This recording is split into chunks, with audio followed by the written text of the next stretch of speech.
Composers use many techniques to signal the approach of a cadence. Those of the classical era, for example, often employ a technique termed liquidation by Arnold Schoenberg. Here, characteristic motives are eliminated as the music draws nearer to a cadence. As William Kaplan explains in his book entitled Classical Form, liquidation is more palpable as a process when the elimination is gradual, reaching its completion in the cadential function. In contrapuntal textures, cadence is often signaled by the merger of independent voices. The degree to which the various strands come together determines, in part, the strength of the cadence in question.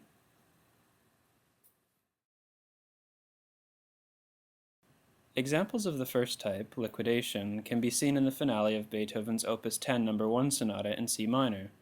At measures 4 and 5, the motive yields to a conventional scale pattern. At measures 15 to 17, the material yields to an arpeggio figuration.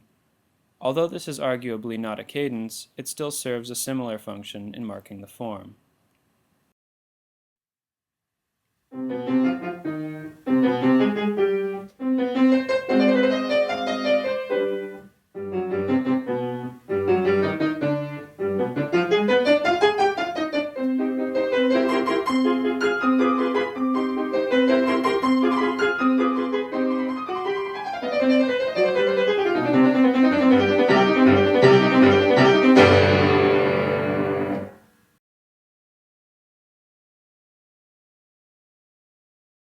What happens, however, when the music must adhere to a ceaseless fundamental pattern, like that seen in many etudes? As the figuration cannot be changed, neither liquidation nor merger are suitable. Chopin's Opus 10 No. 1 etude in C major provides an interesting case study. One of the most immediately obvious features of this work is the sporadic use of accents. In the first two measures, Chopin's intention is presumably to draw the ear to the melodic line, E. This is quite reasonable considering the texture consists solely of arpeggios. How, then, do we explain the accented D sharp in measure 8? This is presumably Chopin's way of anticipating the imminent return of the opening.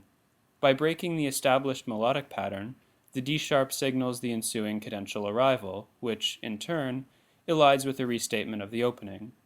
The accent, combined with the chromatic motion, creates a salient event that the ear cannot ignore, and provides an audible link to the underlying form.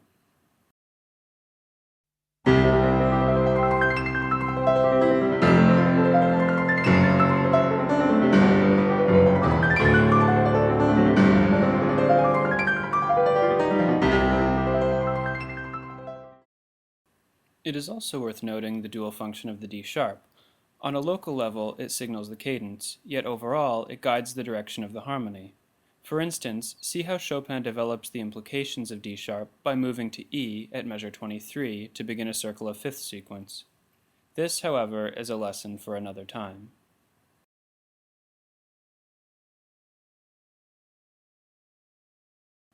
The moral of the story is, whether it be by eliminating characteristic motives, merging individual lines, or another method, distinguish your cadences from the preceding music.